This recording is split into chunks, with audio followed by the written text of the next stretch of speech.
अभी तक हम लोग 40वीं और 41वीं BPSC previous year PDF paper को एनालिसिस कर चुके हैं और वह हमारे प्ले लिस्ट में आपको मिल जाएगा।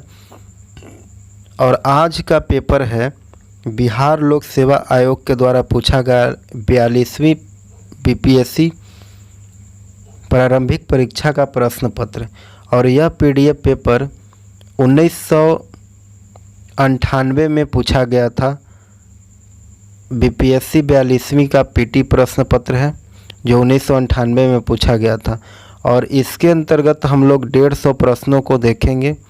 तो स्टार्ट करते हैं आज का प्रश्न। प्रश्न नंबर 1 है कि बिहार के किस नेता ने गांधी जी के साथ किसान आंदोलन का नेतृत्व किया? तो इसका उत्तर हो जाएगा option B, doctor Rajendra Prasad. और कहा जाता है कि चंपारण सत्याग्रह में गांधी जी के साथ कई नेता थे। राजेंद्र प्रसाद, अनुग्रह नारायण सिन्हा, रामदयालु सिंह आदि। राजकुमार शुक्ल एक पीड़ित किसान थे जिन्हें 1916 के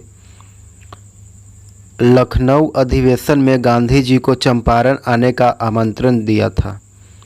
अगला प्रश्न है कि महात्मा गांधी ने सर्वप्रथम किस किसान आंदोलन में भाग लिया? तो इसका उत्तर हो जाएगा ऑप्शन बी। और ऑप्शन 2 कहता है कि गांधी जी के भारत में प्रारंभिक सत्याग्रह आंदोलनों का क्रम था। सबसे पहले चंपारण जो 1917 में, और फिर उसके बाद खेड़ा 1918 में, और फिर उसके बाद बरदौली गुजरात के सूरत जिला में 1928 में हुआ था। अगला प्रश्न है कि नील कृषकों की दुर्दशा पर लिखी गई पुस्तक नील दर्पण के लेखक कौन थे? तो नील दर्पण के लेखक, इसका उत्तर हो जाएगा ऑप्शन बी, दीनबंधु मित्र। और इनके बारे में कहा जाता है कि नील विद्रोह बंगाल के नदिया जिले में विश्वभर चरण विश्वास तथा दिगंबर चरण विश्वास के नेतृत्व में 1859 में शुरू हुआ। नील रैयतों के प्रति अंग्रेजों के अत्याचार के प्रतिक्रिया स्वरूप दीनबंधु मित्र ने नील दर्पण नाटक लिखा जिससे राष्ट्रीयता के विकास में बड़ी मदद मिली। अगला प्रश्न है कि 1905 में बंगाल का विभाजन किस वायसराय ने किया? तो इसका उत्तर हो जाएगा ऑप्शन बी, लॉर्ड कर्जन। और कहा जाता है कि लॉर्ड कर्जन ने जुलाई 1905 में बंगाल विभाजन का आदेश जारी किया और विभाजन 16 अक्टूबर को हुआ। अगला प्रश्न है कि भारतीय राष्ट्रीय कांग्रेस के प्रथम अधिवेशन कहाँ हुआ था? तो इसका उत्तर हो जाएगा ऑप्शन सी, मुंबई में। और कहता है कि एक सेवानिवृत्त सरकारी अंग्रेज अफसर A.O. हुम के सहयोग से बम्बई में दिसंबर 1885 में भारतीय राष्ट्रीय कांग्रेस का पहला अधिवेशन हुआ जिसकी अध्यक्षता W.C. बनर्जी ने किया था। अगला प्रश्न है कि 1857 ईस्वी के बिहार के नेतृत्व बिहार में किसने किया था? तो इसका उत्तर हो जाएगा ऑप्शन बी, कुंवर सिंह के द्वारा किया गया था। और कहता है कि जगदीशपुर जो आरा में स्थित है के जमींदार कुंवर सिंह थे और 1857 विद्रोह के महान क्रांतिकारी भी थे। उनका विद्रोह जुलाई 1857 से शुरू होकर के अप्रैल 1858 तक चला। अगला प्रश्न है कि अंग्रेज़ों ने श्रीरंगपट्टनम की संधि किसके साथ की थी? तो इसका सही उत्तर हो जाएगा ऑप्शन सी, टीपू सुल्तान के साथ।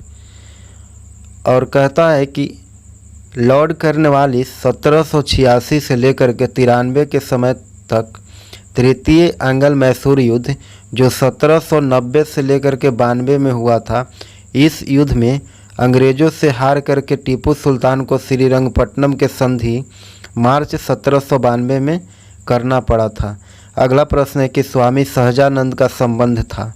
तो इसका उत्तर हो जाएगा ऑप्शन सी, बिहार के किसान आंदोलनों के साथ।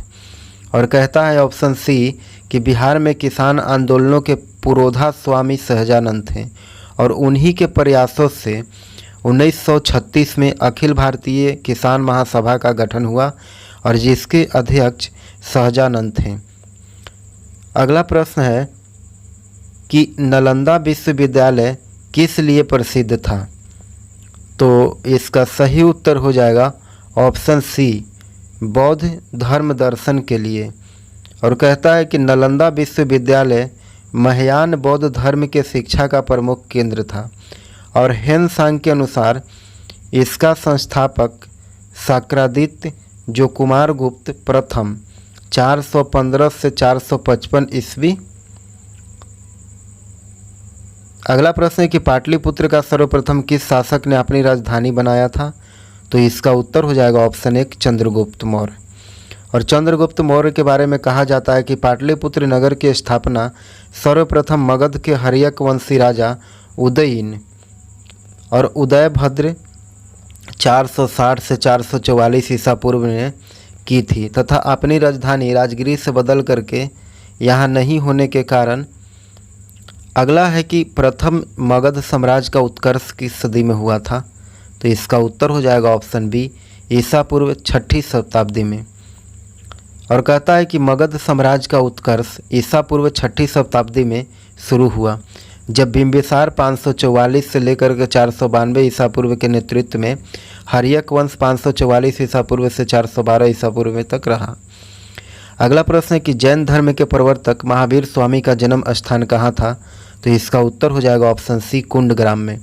और कहा जाता है कि महावीर का जन्म 599 ईसा पूर्व के लगभग वैशाली के निकट कुंडग्राम में हुआ था और उनके पिता सिद्धार्थ ज्ञात्रिक कुल के प्रधान थे तथा उनकी माता त्रिशला अथवा विदेह दत्ता वैशाली के लिच्छवी कुल के प्रधान चेटक की बहन थी।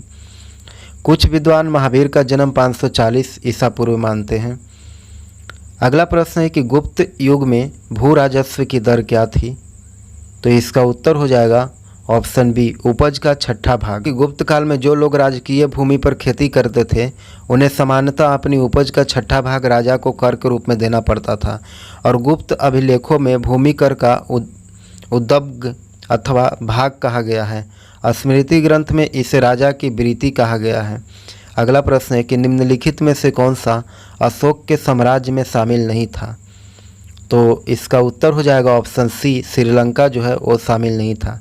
और कहा जाता है कि अशोक के अभिलेखों के प्राप्ति स्थलों तथा अन्य स्रोतों के अनुसार अशोक के साम्राज्य अफगानिस्तान से लेकर के कर्नाटक तथा काठियावाड़ से लेकर के बंगाल के खाड़ी तक विस्तृत था।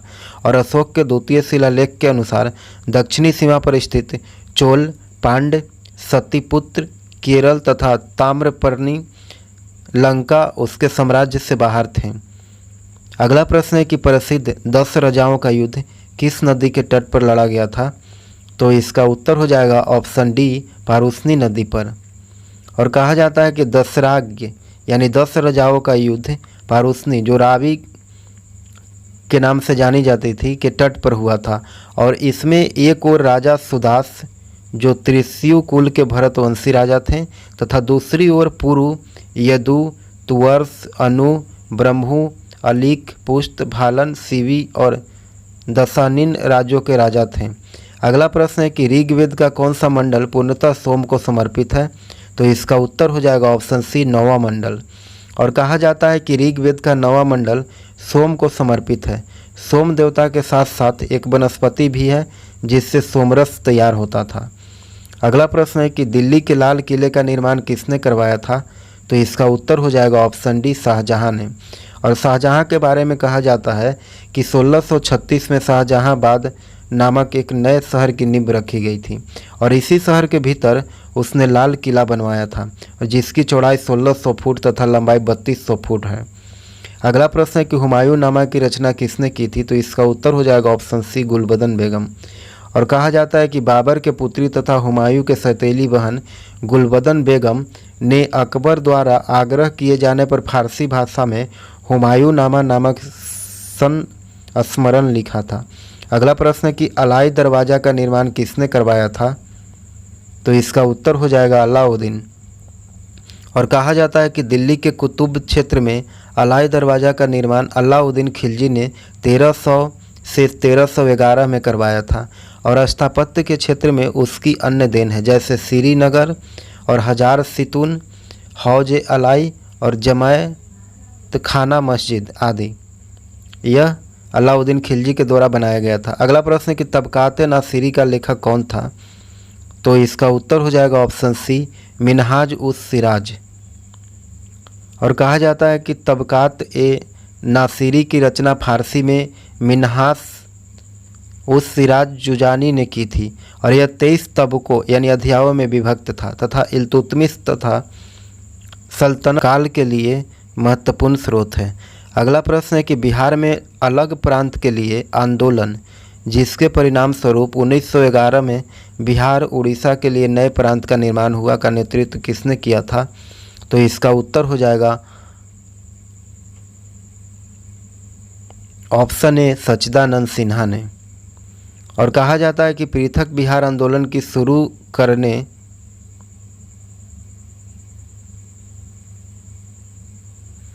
का श्रेय सच्चिदानंद सिन्हा तथा महेश नारायण को जाता है और इस आंदोलन में उनके अन्य साथी थे नंद किशोर लाल, कृष्ण सहाय, अली इमाम, मजहुल हक इत्यादि। अगला प्रश्न है कि कांग्रेस समाजवादी सोशलिस्ट पार्टी की स्थापना 1934 में किया गया था। इसका उत्तर हो जाएगा ऑप्शन बी। और कहता है कि कांग्रेस समाजवादी सोशलिस्ट पार्टी की स्थापना 17 मई 1934 को पटना के अंजुमन इस्लामिया हॉल में हुआ था और इस बैठक की अध्यक्षता आचार्य नरेंद्र देव ने की थी। और अगला प्रश्न है कि हम बहुत बड़ी भूल करेंगे यदि हम बिहार के जनता और उसके मंत्रिमंडल को लीग के नेताओं के हिंसक व असभ्य आक्रमणों के आगे असुरक्षित छोड़ देंगे। तो यह सरदार वल्लभ भाई पटेल के द्वारा कहा गया है और राजेंद्र बाबू को 11 नवंबर 1946 को लिखे एक पत्र में पटेल ने प्रश्न में उद्धत बात कही थी। अगला प्रश्न है कि 1908 के छोटा नागपुर काश्तकारी अधिनियम ने रोक लगाई थी। किस पे रोक लगाई थी? तो बैठ बेगारी पर रोक लगाई थी। इसका उत्तर हो जाएगा ऑप्शन सी। और बिरसा मुंडा के आंदोलन 1899 से 1900 के बाद 1908 में पारित छोटा नागपुर काश्तकारी अधिनियम ने आदिवासियों के खुटकटी अधिकारों की मान्यता दी तथा जबरी बेगार यानी बैठ बेगार पर प्रतिबंध लगा दिया। अगला प्रश्न है कि गोरखा के मुद्दे पर बिहार के शाहाबाद, गया एवं पटना जिले में भयानक हिंदू मुस्लिम दंगे हुए। कब हुए थे? तो 1939 में। ऑप्शन सी इसका सही उत्तर हो जाएगा। अगला प्रश्न है कि गोरखा के मुद्दे पर बिहार में 1939 में शाहाबाद और गया पटना में भयानक दंगे हुए थे। अगला है कि बेगूसराय में चौकीदार कर के विरुद्ध आंदोलन एक हिस्सा था। तो सविनय अवज्ञा आंदोलन का यह हिस्सा था। ऑप्शन बी सही उत्तर हो जाएगा। और कहता है कि सविनय अवज्ञा आंदोलन के क्रम में बिहार में चौकीदार कर बंद करने का तीव्र आंदोलन चला और सारण, चंपारण, शाहाबाद, पूर्णिया, मुंगेर आदि इसके प्रमुख केंद्र थे। अगला है कि चंपारण आंदोलन से निम्नलिखित में से कौन सा संबंधित नहीं था? तो जयप्रकाश नारायण इसका उत्तर हो जाएगा। और कहता है कि चंपारण सत्याग्रह में गांधी जी के साथ थे राजेंद्र प्रसाद, राम नवमी प्रसाद, धरणीधर प्रसाद, राम दयालु सिंह, गोरख प्रसाद, विंध्यवासी प्रसाद, राम विनोद सिंह, राम रक्ष ब्रह्मचारी, अनुग्रह नारायण सिन्हा, ध्वजा प्रसाद साहू और जेबी कृपलानी आदि।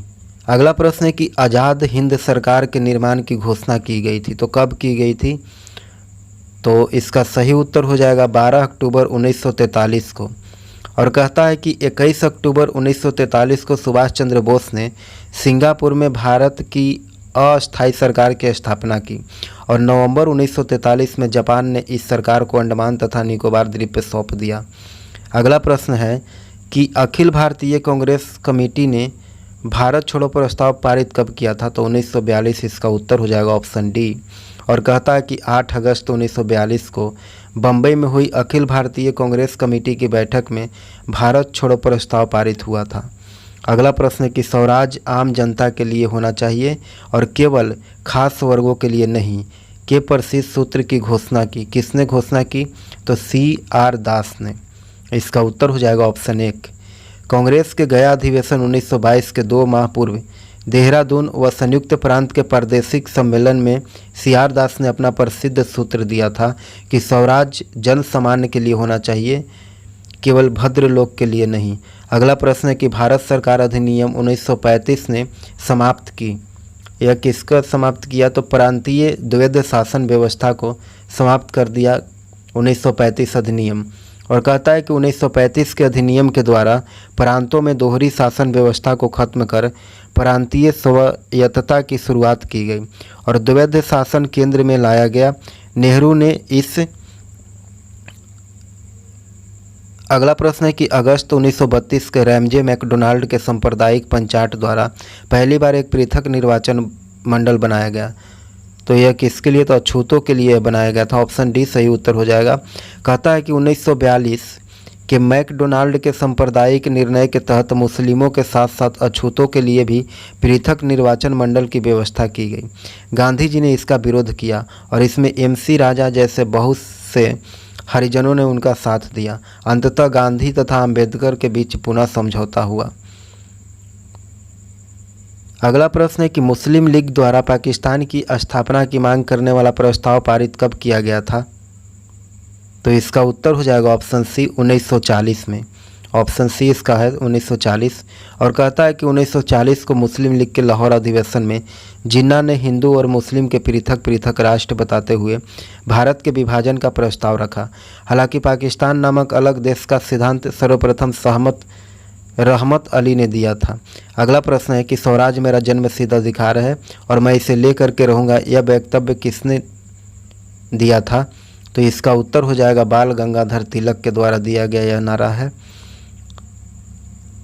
अगला प्रश्न है और कहा जाता है कि तिलक 1856 से 1920 पहले व्यक्ति थे जिन्होंने स्वराज की मांग स्पष्ट रूप से की और स्वराज मेरा लेकर के रहूँगा कि उनके प्रसिद्ध नारे ने जन जन में नया जोश भर दिया। वैलेंटाइन सिरोल ने उन्हें भारतीय अशांति का जन्मदाता कहा है। अगला प्रश्न है कि हिंदुस्तान सोशलिस्ट रिपब्लिकन आर्मी के संस्थापक नेताओं में से एक थे। तो इनमें से कौन एक थे? तो इसका उत्तर हो जाएगा ऑप्शन बी भगत सिंह एक थे। और इसके बारे में कहा जाता है कि सितंबर 1928 में भगत सिंह, चंद्रशेखर आज़ाद, भगवती चरण बोहरा, सुखदेव आदि ने दिल्ली के फिरोज शाह कोटला मैदान में सभा आयोजित की थी तथा Hindustan socialist Republican association army की स्थापना की थी। अगला प्रश्न है कि पूर्ण स्वराज के प्रस्ताव लाहौर कांग्रेस में कब पारित किया गया? तो इसका उत्तर हो जाएगा ऑप्शन बी 1929 में।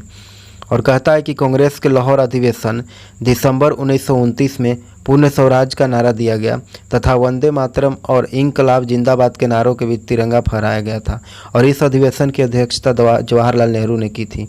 अगला प्रश्न है कि वंदे मातरम गीत किसने लिखा? तो बंकिम चंद्र चटर्जी इसका उत्तर हो जाएगा ऑप्शन सी।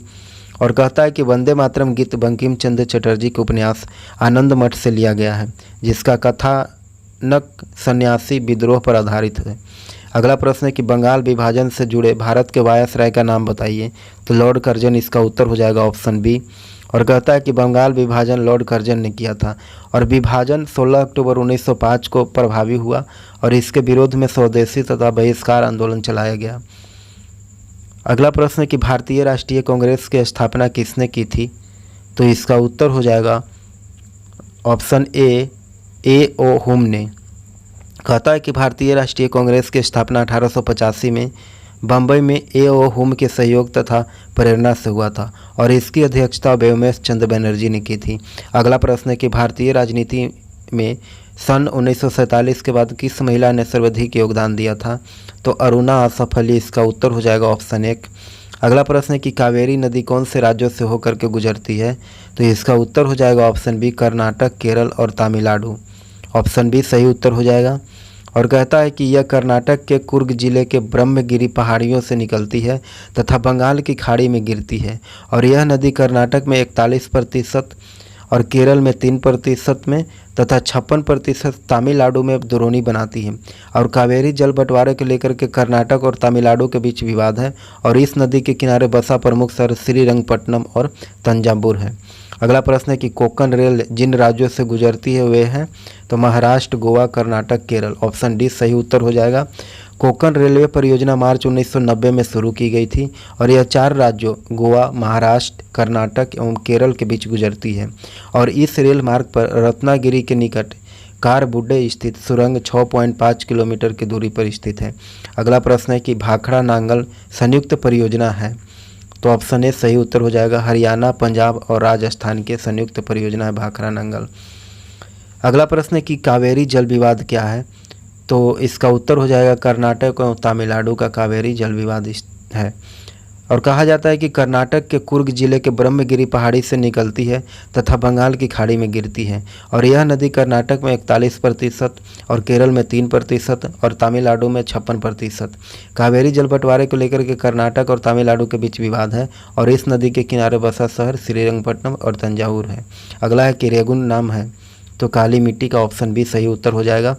काली मिट्टी को ही रेगुन मिट्टी कहते हैं, और यह दक्कन के बेसाल्ट के चट्टान से विकसित हुई है, और ये मृदा देश के क्षेत्रफल के 30% भाग में पाई जाती है, और इस मिट्टी का रंग गाढ़ा काला और स्लेटी होती है। इसमें लौह, चूने और एल्युमिनियम के काफ़ी मात्रा होती है, किंतु जैव पदार्थ की कमी होती है। इसमें कपास की खेती होती है, इसलिए इसे कपासी मिट्टी भी कहा जाता है, और इस मिट्टी का विस्तार सबसे अधिक महाराष्ट्र, गुजरात में पाया जाता है। अगला प्रश्न कि शिवालिक श्रेणी का निर्माण कब हुआ था, तो केनोजोइक में हुआ था शिवालिक श्रेणी का निर्माण। ऑप्शन डी सही उत्तर हो जाएगा।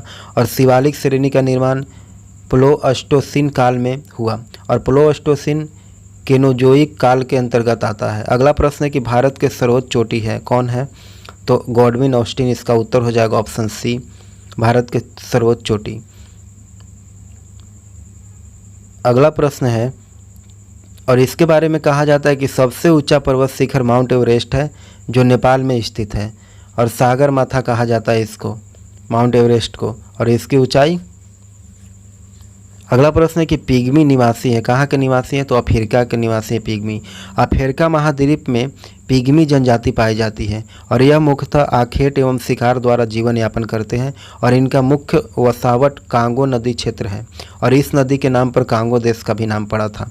अगला प्रश्न है कि जोहान्सबर्ग विख्यात है, किस लिए विख्यात है, तो स्वर्ण खनन हेतु जोहान्सबर्ग विख्यात है, और कहा जाता है कि जोहान्सबर्ग अफ्रीका महादेश के दक्षिण अफ्रीका देश में अवस्थित है, और यह स्वर्ण खान के लिए विख्यात है। अगला प्रश्न है कि विश्व में सर्वाधिक जनसंख्या वाला देश कौन है, तो इसका उत्तर हो जाएगा ऑप्शन सी चीन।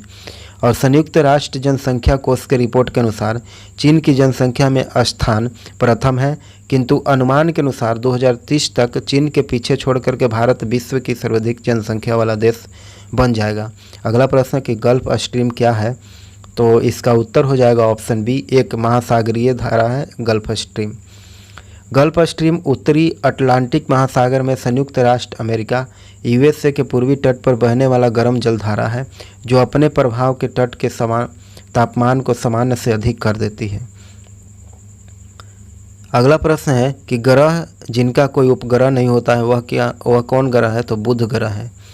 और सौरमंडल में बुध और शुक्र का कोई उपग्रह नहीं है, और मंगल के 2 उपग्रह हैं जो फोबस और डिमोस हैं, और नेपच्यून के 13 उपग्रह हैं, इनमें ट्रिटोन सबसे बड़ा है, और प्लूटो के 3 उपग्रह हैं जो कैरोन, निक्स और हाइड्रा है। अगला है कि भूपर्पट्टी में सर्वाधिक पाया जाने वाला तत्व कौन है, तो इसका उत्तर हो जाएगा ऑप्शन 1 ऑक्सीजन। क्रस्ट में अधिकता में मिलने वाले तत्व ऑक्सीजन 46.8% है, और उसके बाद सिलिकॉन 27.72%। अगला प्रश्न है कि निम्नलिखित में से कौन सी गैस ओजोन परत को अवक्षय के लिए उत्तरदायी है, तो इसका उत्तर हो जाएगा ऑप्शन डी क्लोरोफ्लोरोकार्बन। और कहा जाता है कि क्लोरोफ्लोरोकार्बन यानी CFC गैस ओजोन के अवक्षय के लिए सर्वाधिक उत्तरदायी है, और ओजोन गैस सूर्य से आने वाली पराबैंगनी किरणों को रोकती है, जो मानव तथा जीव जंतुओं के लिए नुकसानदायक है। अगला प्रश्न है कि हुडको का अर्थ क्या है, तो इसका सही उत्तर हो जाएगा housing and urban development corporation. Option A सही उत्तर हो जाएगा। हुडको एक राष्ट्रीय स्तर का संस्थान है जो व्यक्तियों और समितियों के गृह निर्माण और फ्लैट बनाने में ऋण देता है। अगला प्रश्न है कि भारतीय रिजर्व बैंक ने भारत के विदेश व्यापार में धन लगाने की मदद की थी, तो इसका उत्तर हो जाएगा ऑप्शन बी एक्जिम बैंक के द्वारा। और कहा जाता है कि भारतीय आयात निर्यात बैंक एक्जिम बैंक की स्थापना जनवरी 1982 में की गई थी, ताकि यह निर्यातकों और आयातकों को वित्तीय सहायता उपलब्ध करा सके, और इस बैंक की अधिकृत पूंजी अब 400 करोड़ रुपया है। भारत के निर्यात होने वाली सबसे महत्वपूर्ण वस्तु कौन है, तो इसका उत्तर हो जाएगा ऑप्शन बी कपड़ा।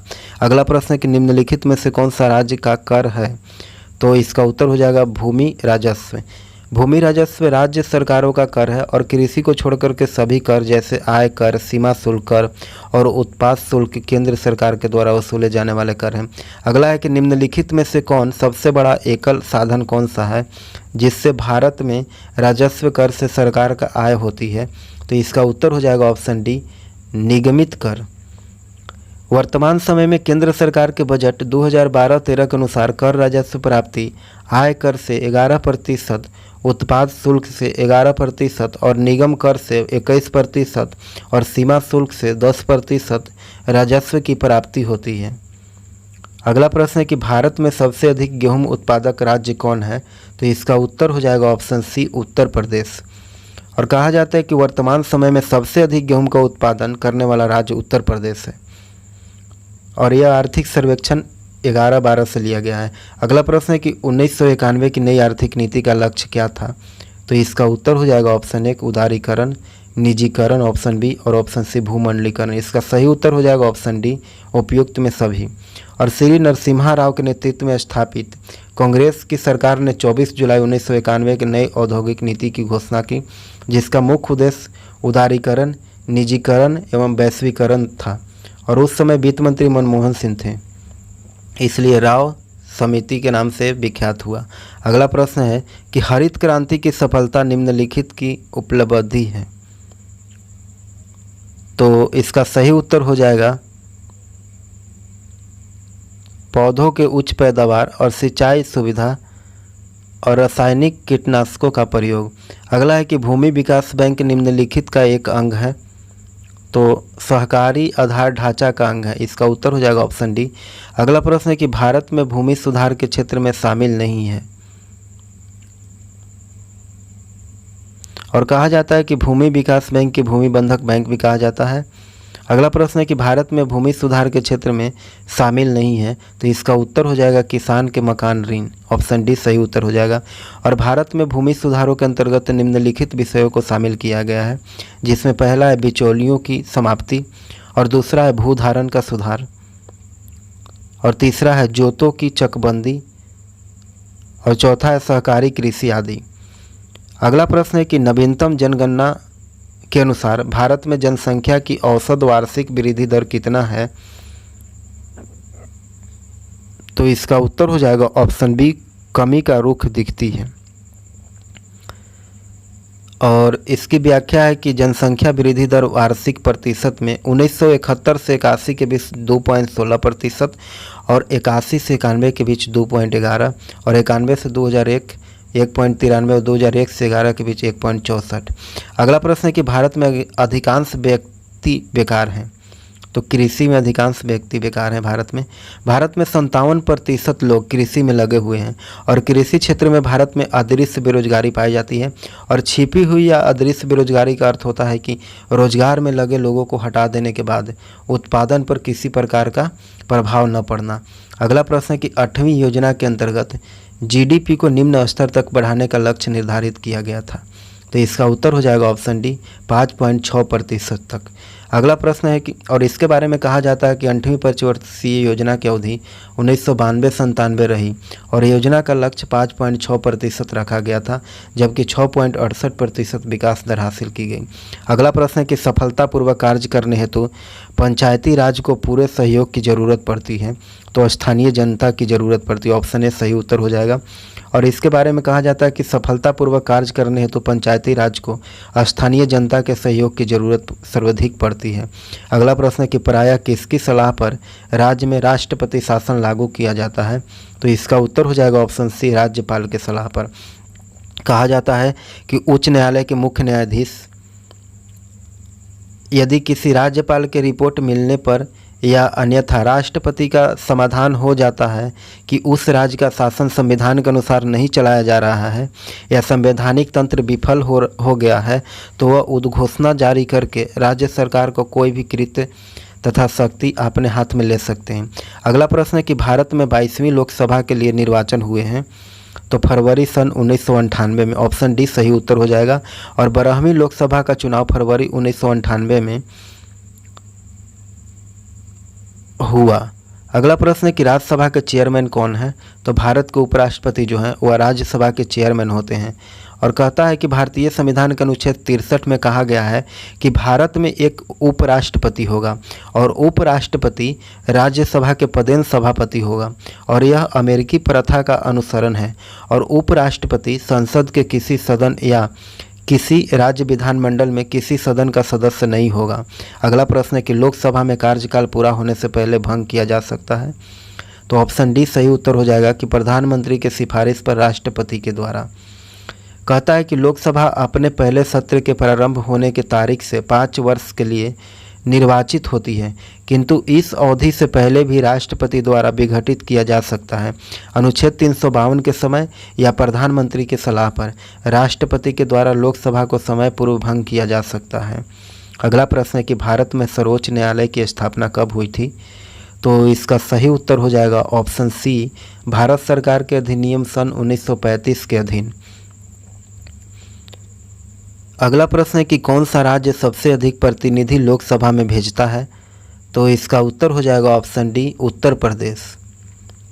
अगला प्रश्न है कि संविधान में लोकसभा के सदस्य के अधिकतम संख्या 552 निश्चित की गई है, जो जनता द्वारा प्रत्यक्ष रूप से चुनी जाती है। और संविधान में उपलब्ध है कि राज्यों में 530 तथा केंद्र शासित प्रदेशों से 20 अधिक सदस्य नहीं होंगे। और इसके अलावा राष्ट्रपति 2 सदस्य आंग्ल भारतीयों को मनोनीत करता है। अगला प्रश्न है कि राज्यसभा के सदस्य चुने जाते हैं। तो ऑप्शन सी इसका सही उत्तर हो जाएगा, 6 वर्ष के लिए राज्यसभा के सदस्य चुने जाते हैं। और भारतीय संविधान के अनुच्छेद 80 में राज्यसभा की चर्चा की गई है और यह उच्च एवं अस्थायी सदन है। इसका विघटन कभी नहीं होता है। इसके सदस्य का कार्यकाल 6 वर्ष होता है और प्रत्येक 2 वर्ष पर 1/3 सदस्य सेवानिवृत्त होते हैं। अगला प्रश्न है कि लोकसभा में कम से कम कितने सत्र बुलाए जाते हैं। तो इसका उत्तर हो जाएगा ऑप्शन बी, वर्ष में 2 बार सत्र बुलाए जाते हैं लोकसभा में। कहता है कि अनुच्छेद 85(1) के अधीन उल्लेखित किया गया है कि वर्ष में संसद के कम से कम 2 अधिवेशन होंगे और 17 वसंत तथा सत्र के प्रारंभ के तारीख के बीच की अवधि 6 माह से अधिक नहीं होगी। और ऐसे प्रायः। अगला प्रश्न है कि आमतौर पर भारत के प्रधानमंत्री होते हैं।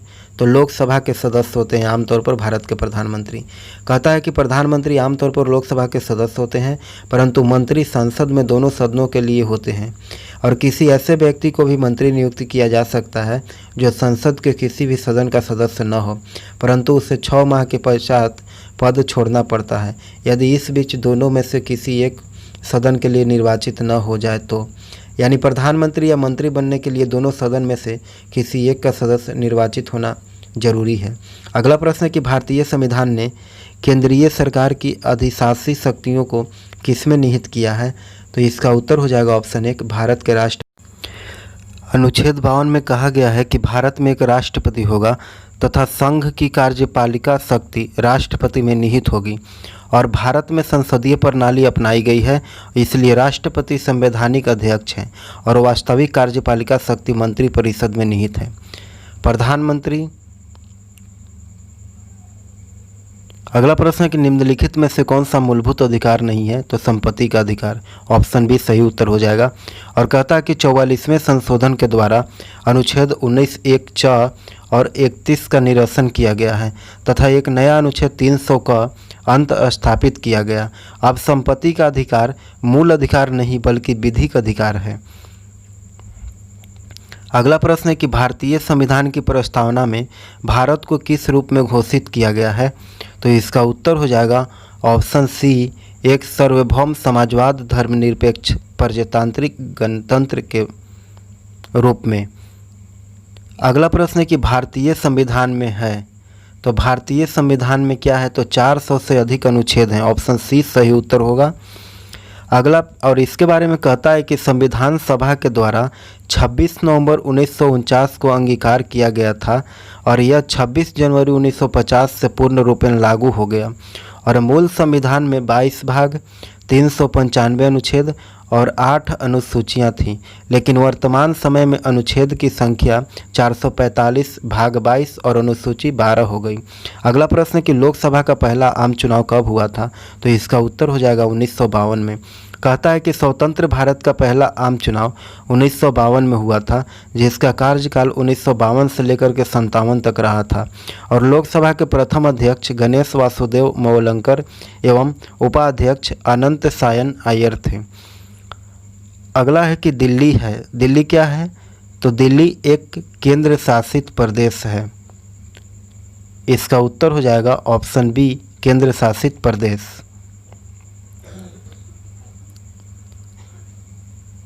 अगला है कि इजराइल देश का निर्माण किया गया था, तो इसका उत्तर हो जाएगा ज्यूजों के लिए।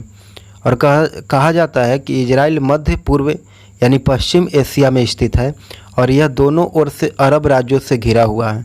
29 नवंबर 1947 को संयुक्त राष्ट्र संघ ने फिलिस्तीन का विभाजन करके एक नया ज्यूजो यानी यहूदियों को और एक भाग अरबों को दे दिया था और 13 मई 1948 को यहूदियों ने अपने भाग को इजराइल नाम से स्वतंत्र राष्ट्र घोषित कर दिया। अगला प्रश्न है कि सलमान रुश्दी के विरुद्ध किसने मृत्यु का फतवा जारी किया था? तो इसका सही उत्तर हो जाएगा ऑप्शन एक, अयातुल्लाह खुमैनी ने। कहता है कि प्रसिद्ध ब्रिटिश लेखक सलमान रुश्दी ने अपनी पुस्तक सैटनिक वर्सेज में इस्लाम धर्म की बुराई की है और इसी कारण ईरान के धार्मिक नेता अयातुल्लाह खुमैनी ने सलमान रुश्दी के खिलाफ मृत्यु का फतवा जारी किया था। अगला प्रश्न है कि मदर टेरेसा की जन्मभूमि थी, कहाँ थी? तो अल्बानिया इसका उत्तर हो जाएगा ऑप्शन एक। और कहता है कि भारत की नागरिकता प्राप्त विश्व प्रसिद्ध महिला जिनका जन्म अल्बानिया में हुआ था उनका नाम मदर टेरेसा है और 1946 ईस्वी से ये भारत में रही तथा दीन दुखियों की सहायता के लिए इनको भारत सरकार के द्वारा 1962 में पद्म श्री पुरस्कार एवं 1980 में भारत रत्न पुरस्कार भी मिला था और 3 सितंबर 1997 में इनका देहांत हो गया। अगला प्रश्न है कि कौन सा देश दक्षिण एशिया क्षेत्रीय सहयोग संगठन का सदस्य है? नहीं है, तो इसका उत्तर हो जाएगा ऑप्शन एक, अफगानिस्तान। कहता है कि 13वें सार्क शिखर सम्मेलन 2008 ढाका में हुआ था के पूर्व इस क्षेत्रीय सहयोग संगठन के 7 सदस्य देश हैं जिसमें भारत, पाकिस्तान, बांग्लादेश, नेपाल, भूटान, श्रीलंका और मालदीव। किंतु 13वें शिखर सम्मेलन में अफगानिस्तान को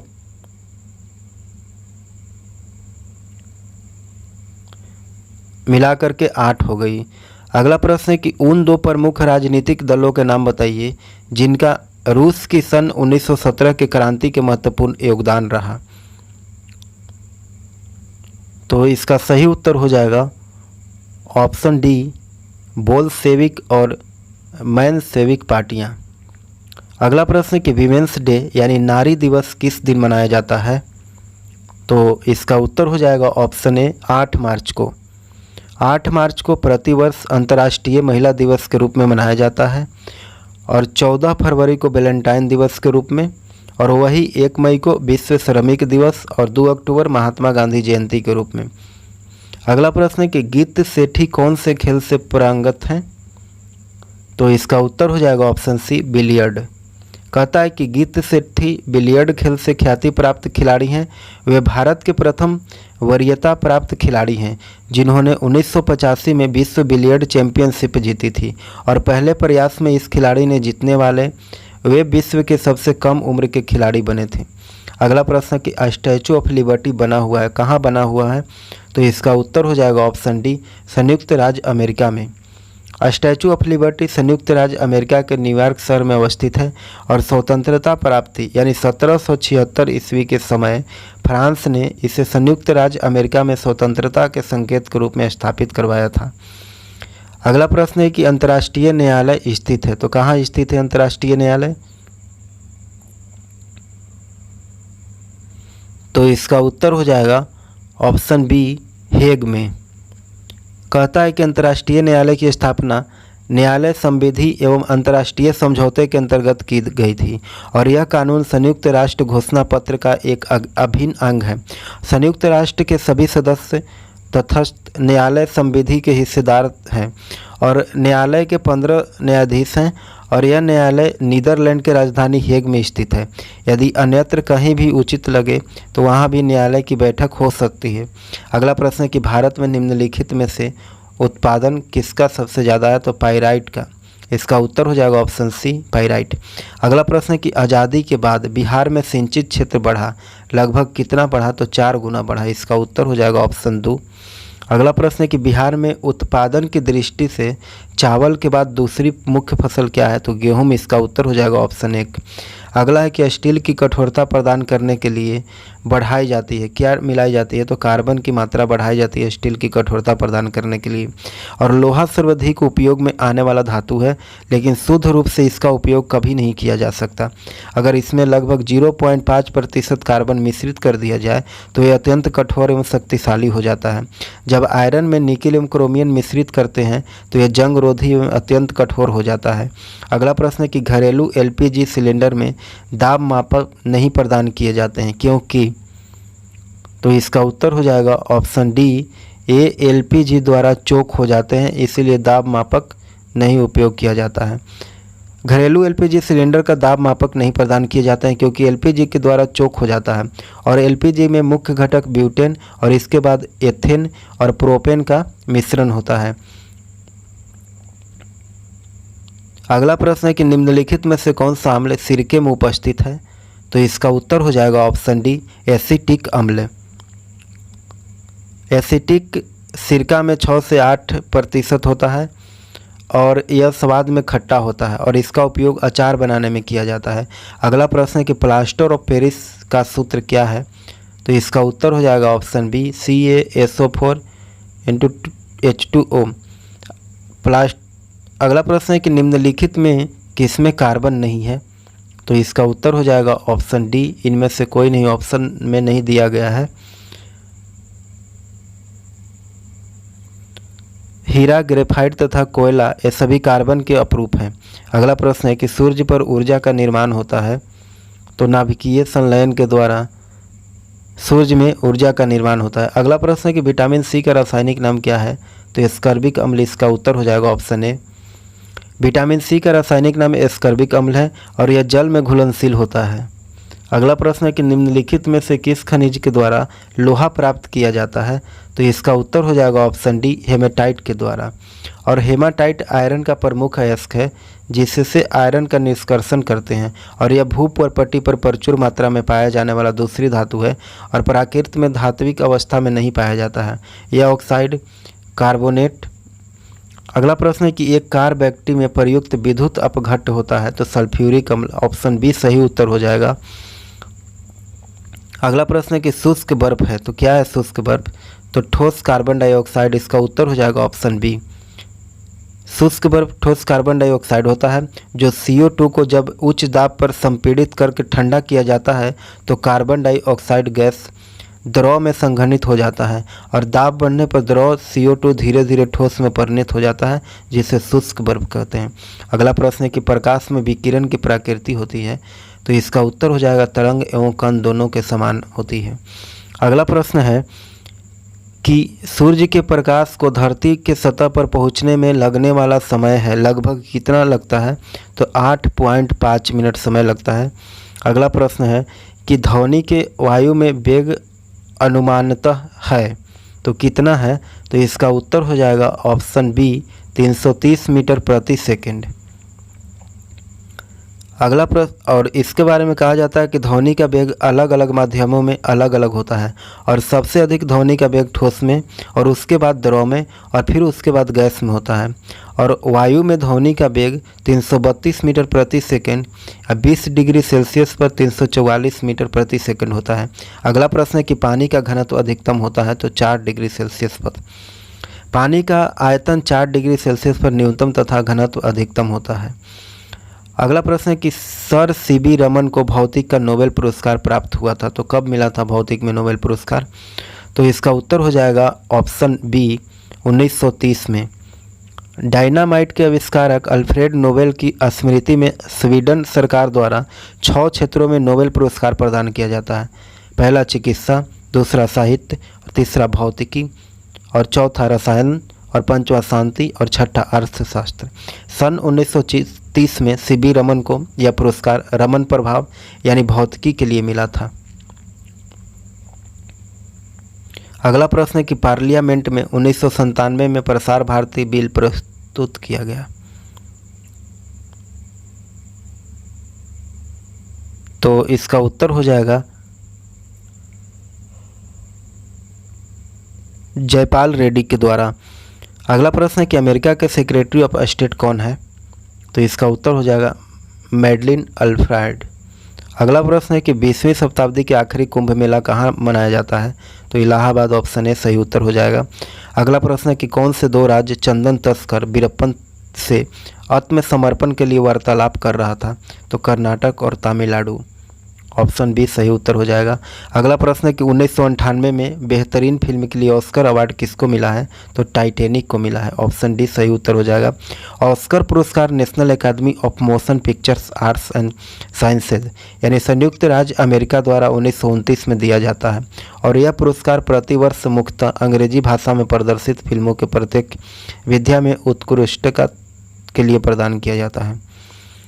अगला प्रश्न है कि मद्रास का नया नाम क्या है? तो इसका उत्तर हो जाएगा मद्रास का नया नाम चेन्नई है, ऑप्शन डी सही उत्तर हो जाएगा। अगला प्रश्न है कि अटल बिहारी वाजपेयी सरकार के द्वारा किसे बिहार का गवर्नर नियुक्त किया गया था? तो सुंदर लाल भंडारी, ऑप्शन ए सही उत्तर हो जाएगा। अगला प्रश्न है कि इंग्लैंड के प्रधानमंत्री कौन है? अगला प्रश्न है कि 1998 में किस देश ने शारजाह कप जीता था? तो शारजाह कप भारत ने जीता था, ऑप्शन बी सही उत्तर हो जाएगा। अगला प्रश्न है कि इंग्लैंड के प्रधानमंत्री, तो इसका उत्तर हो जाएगा टोनी ब्लेयर। यह करेंट अफेयर, फिलहाल करेंट अफेयर का क्वेश्चन नहीं है, अभी का करेंट अफेयर याद कर ले। अगला प्रश्न है कि दक्षिण अफ्रीका में किसने रंगभेद नीति के विरुद्ध लंबा संघर्ष किया था? तो नेल्सन मंडेला इसका उत्तर हो जाएगा। और कहा जाता है कि दक्षिण अफ्रीका में रंग भेद नीति के विरुद्ध नेल्सन मंडेला ने संघर्ष किया और 27 वर्षों तक बंदी रहने के बाद 1989 ईस्वी में जेल से रिहा हुए और वे दक्षिण अफ्रीका के प्रथम अश्वेत राष्ट्रपति बने और 1990 में उन्हें भारत के सर्वोच्च सम्मान भारत रत्न से सम्मानित किया गया। अगला प्रश्न है कि अग्नि नाम जुड़ा हुआ है, तो किससे जुड़ा हुआ है? तो भारत द्वारा तैयार की गई मिसाइल से नाम जुड़ा हुआ है। अगला, और इसके बारे में कहा जाता है कि अग्नि इंटरमीडिएट रेंज की बैलिस्टिक मिसाइल है और यह ज़मीन से ज़मीन पर मार करने वाला प्रक्षेपास्त्र है और इसकी मारक क्षमता 2500 किलोमीटर है और यह पारंपरिक और आणविक दोनों किस्म के हथियारों का प्रयोग कर सकता है और इसमें प्रथम चरण में ठोस ईंधन का, दूसरे चरण में तरल ईंधन का प्रयोग किया गया है। अगला प्रश्न है कि सद्दाम हुसैन राष्ट्रपति है, तो कहाँ के राष्ट्रपति हैं? तो ऑप्शन ए सही उत्तर हो जाएगा इराक के। सद्दाम हुसैन इराक के राष्ट्रपति थे, लेकिन वही 2003 में अमेरिका के द्वारा युद्ध विराम में उसको मार दिया गया था। अगला प्रश्न है कि बंगाल बिहार से कब अलग हुआ? तो 1912 में, ऑप्शन बी सही उत्तर हो जाएगा। अगला प्रश्न है कि भारत में बिहार अग्रणी उत्पादक है, किस में उत्पादक है? तो अबरख का सबसे ज़्यादा उत्पादक है बिहार भारत में। अगला प्रश्न है कि बिहार में मैथन उत्पादन करता है, तो मैथन उत्पादन कौन करता है? तो जल शक्ति के द्वारा किया जाता है। अगला प्रश्न है कि मुरी जाना जाता है, तो मुरी एल्युमिनियम प्लांट के लिए जाना जाता है, मुरी। अगला प्रश्न है, और यह पश्चिम बंगाल झारखंड के सीमा पर स्थित है मुरी।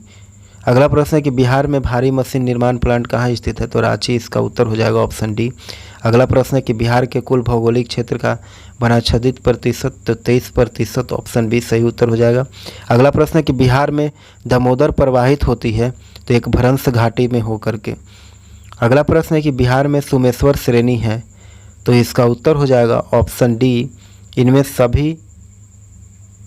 सभी से नई। सोमेश्वर श्रेणी बिहार के चंपारण जिले में स्थित है, नवीन बलित पर्वत श्रेणी का उदाहरण है यह। अगला प्रश्न है कि बिहार में लोकसभा की सीटों की कुल संख्या कितना है?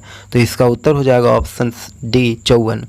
और तत्कालीन बिहार में लोकसभा सीटों की कुल संख्या 54 थी, लेकिन विधानसभा के बाद संख्या अब 40 है। अगला प्रश्न है कि दूध उदाहरण है, किसका उदाहरण है? तो कोलॉइड बिलियन का, ऑप्शन बी सही उत्तर हो जाएगा। अगला प्रश्न है कि करुणानिधि मुख्यमंत्री हैं, तो कहाँ के मुख्यमंत्री थे? तो तमिलनाडु के मुख्यमंत्री थे करुणानिधि, ऑप्शन डी सही। आप हमारे चैनल पर नए हैं तो हमारे चैनल को सब्सक्राइब करें, लाइक करें और शेयर करें।